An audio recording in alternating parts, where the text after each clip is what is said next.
I'm Scott Slapin of the Slapin-Solomon viola duo, and I'm here today to give an overview of the Kreutzer book.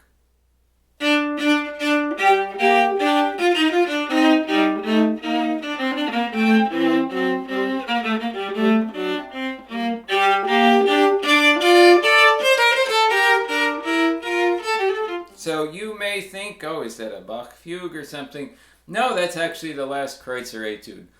And the music does get better and better throughout the Kreutzer book, and that's not unique to Kreutzer's Etude book. That's true in a lot of Etude books.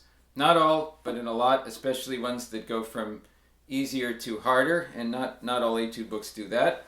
But Kreutzer certainly does, and it makes sense that a composer can write better music when you can do more. The more technique that you have, the better the music gets. And that's exactly what's happening in the Kreutzer book. It's almost as if when Kreutzer's getting near the end, in the last 8 or so etudes, he wants to show you what he can do as a composer. And I mention that because I don't think Kreutzer could have had any idea that his etude book was going to become so standard and so famous. Kreutzer wrote 40 operas and a whole bunch of other music, chamber music, anything you can think of. I almost imagine he tried to take as little time away from writing his serious music, the operas, as possible, just to knock out this etude book for his students. Back then, these were written in the late 1700s, back then the whole world didn't learn from the same etude books the way it is today, the way it's become very standardized. Teachers all over the place were writing their own etude books to help their students learn how to play the instrument. So the irony is, to me, that Kreutzer certainly thought of himself as a serious composer, but what survived the most was probably what he did because he needed to do, but was not his passion, musically speaking. However, towards the end of the book, you really get to hear better and better music, and it makes it a joy to work on some of these etudes, to solve the technical problems, but when you get to the end, that it can turn into a nice piece of music. The ones with musical value historically have been played in public, even though that was not their primary purpose. And the ones that didn't have so much musical value were not. How we've arrived today at the strange situation where only Paganini and some Ernst are played in public, but not Kreutzer, we're at a unique time in history. But I sort of suspect that Kreutzers will come back into fashion, the more musical ones. They'll always be there for us viola players and violinists to work out our technical problems on, but I suspect in the future people will play one or two here and there on a recital, because there really is a lot of nice music in there.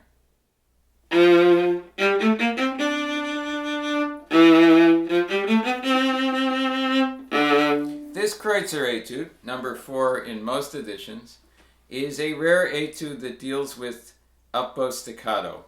But it's only superficially about up-bow staccato. It's really about bow distribution, because the first note or couple notes of each measure, down bow, and then the whole rest of the measure is on an up bow. So you need to use a lot of bow on the first note so you can get to the tip, and then you need to save bow. Otherwise you're going to run out. So a lot of bow and then a little bow.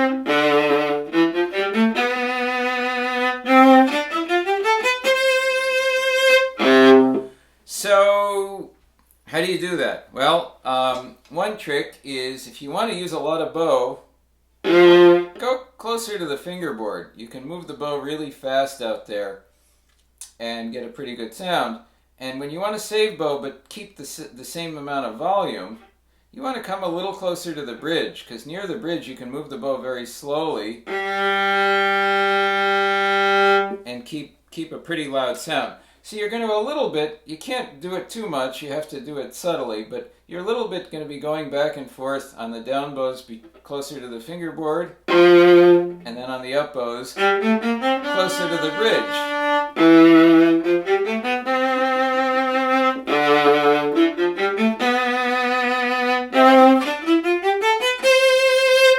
And then to make make things more complicated, there are even a few accents along the way that within all of that, you need to bring those out too.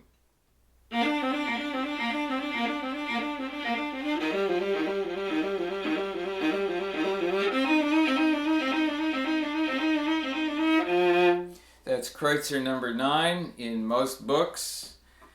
And it is a great etude with absolutely no music in it at all. The goal is to end up sounding sort of like a machine. Your left hand is some machine that is just very even. There's really very little music to bring out. So this is one of the rare cases you kind of just want flat phrases. You don't want an arch to the phrase, or you don't want to read much into it. It really is...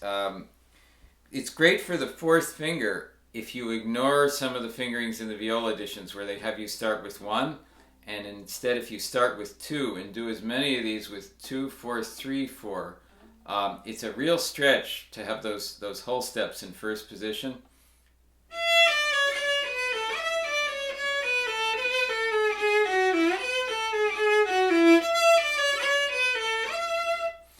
You get the idea. That's number 11 in many editions.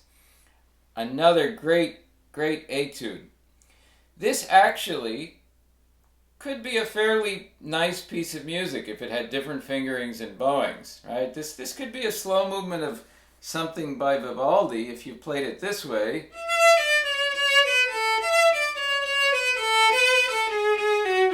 But it's not. It's got all these long slurs with these shifts mid-slur.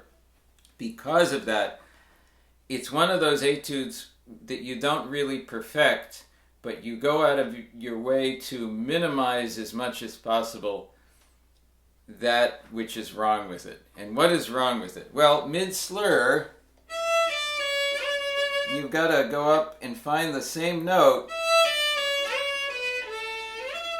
Right? You've got all these... Normally, if you could hide that between a bow change,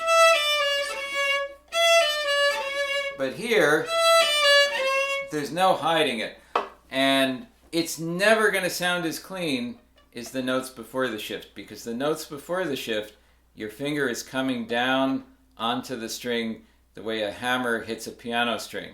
And so there's a clarity to that. It gives a little articulation at the beginning. But when you go for that first note after the shift, you can't come from above because you would hear the open string. See, so you have to slide into it, and that's what you want to minimize. You want to do it with as little pressure and as quickly as possible so that you don't really hear the slide, but it's always going to be there in the smallest amount, and you're never going to get the clarity of the articulation because your finger can't come from above.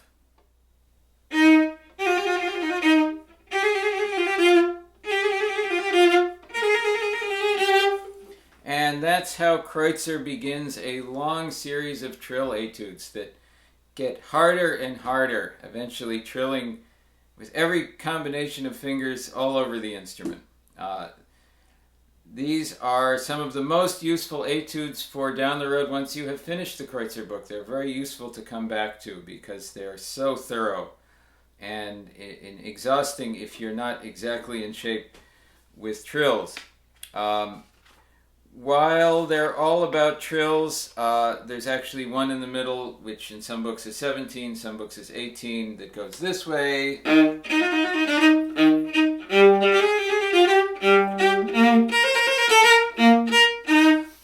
Which you can see it's sort of a controlled trill, but not really. So that one is separate. People often miscount it, so I just wanted to point that out. But the rest really are simply about trills, and I can't think of a better collection of trill etudes than this set in Kreutzer.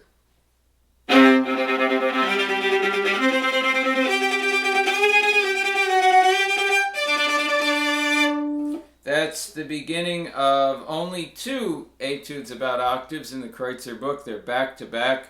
In my book, they're numbers 24 and 25. In some books, they're reversed. The second one is about broken octaves. So your left hand is still playing octaves, but your bow is not playing both notes together.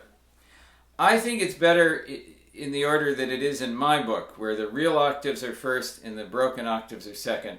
Because for broken octaves, your left hand has to do the same thing. You can't only put one finger down and then keep lifting 4 as you move. It will be out of tune. So it's easier to start with the real octaves. And the other reason I think it's better to have the broken octave second is because the first etude with the real octaves lets you stay on a note for quite a while. So your left hand is actually moving pretty slowly. Whereas in that broken octave etude, you're moving every single group. Every 2 notes you've got to shift.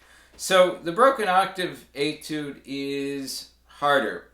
I think Kreutzer was very smart to only have 2 of these in a row. Practicing octaves, and this is usually people's first introduction to a whole etude in octaves. Practicing octaves can be very frustrating. It's hard to get it really in tune, and if an octave is slightly out of tune, it sounds really out of tune. And so he probably thought to himself, if he put 4 or 5 of these in a row, people would just quit playing the violin or the viola. So I think 2 is the right amount, and then he goes back to other stuff. Remember, with octaves, you want to have the lower note louder than the upper note, and you always need to make sure that lower note is in tune before you adjust the higher note to the lower note.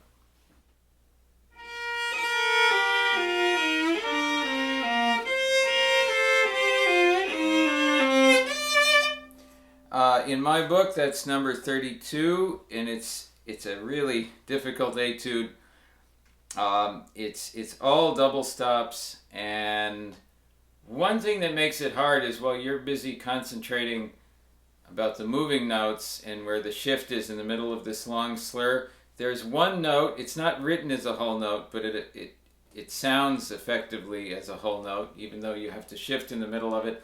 And what's really tricky is that a listener is actually going to pay attention to that whole note as the melody. And so their focus is on that. So your focus is on the moving notes and all this other stuff going on, but you have to make that one really long note sound as if it's uninterrupted, but of course it is interrupted because you're shifting in the middle. Right?